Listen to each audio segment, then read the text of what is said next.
there's a question, how long would the honeymoon for the Yingluck government last? Would there be a honeymoon? Would there be a short honeymoon? Would there be a long honeymoon?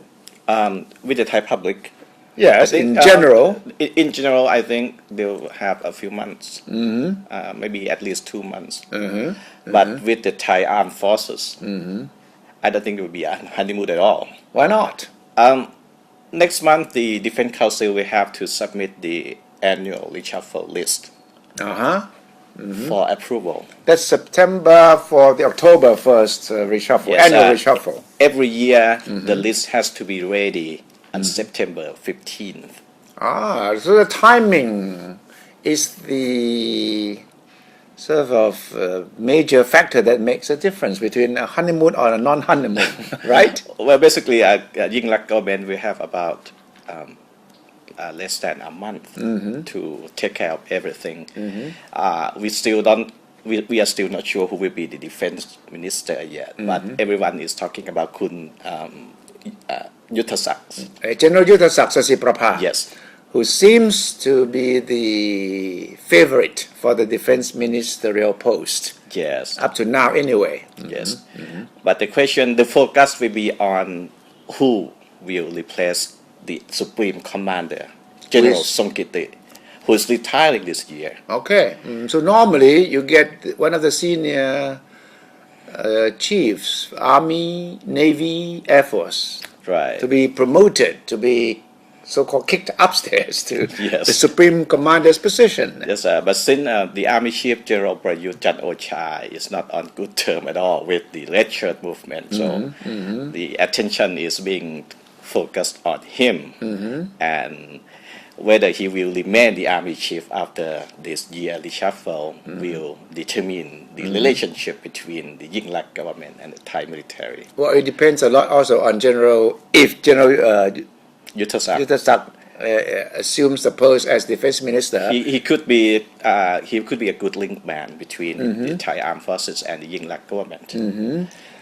But I think politically, if the Yingluck government doesn't touch, on so soon the reshuffling of people at the senior level, then they could at least enjoy a short period of a honeymoon. Yes, we don't think it's a good idea for the government, for the newly elected government to touch up to meddle with the annual reshuffle. But if you're talking about a democracy, then the civilian prime minister, popularly elected, should have the final say or the decisive say on who should remain where. Yes, that should be the first thing that the new government should be doing. Yeah. They decide who gets what and who is in what position. But then Kun Thaksin Shinawatra and Kun Yingluck have been talking about national reconciliation. Yes, that's another aspect of. It's too sensitive to touch upon this kind of issue. Maybe it's not good to meddle with the annual reshuffle. And also this year, although the Kun Prayut himself is still a few years to go before his retirement, but people below him, there are some reshuffle coming up also. Yes. So the new government should not get involved with that. At least this year, at least this time. I'm not. I know. I'm saying. I'm saying it's somehow anti-democracy, but it's just too sensitive to do anything at all. I mean, in the next few weeks. You don't want to wreck the boat so early. Right. So it's going to be a difficult position for Kun Yingluck as prime minister to decide one way or the other. On the one hand, she will get pressure from a lot of people to have a say in the army reshuffle. Yes. At the same time, there will be politicians or political advisors who whisper to her that just wait a while. Don't rock the boat so early. Yes. So it depends on how Kun Yingluck. Of course, everyone will say it's not Kun Yingluck, it's Kun Thaksin who is going to have to make all these decisions.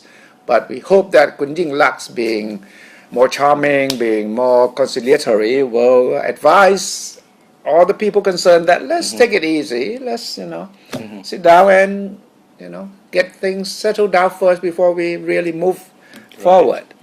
So this is going to be the first major decision to be made by the new Prime Minister, and we wish her luck.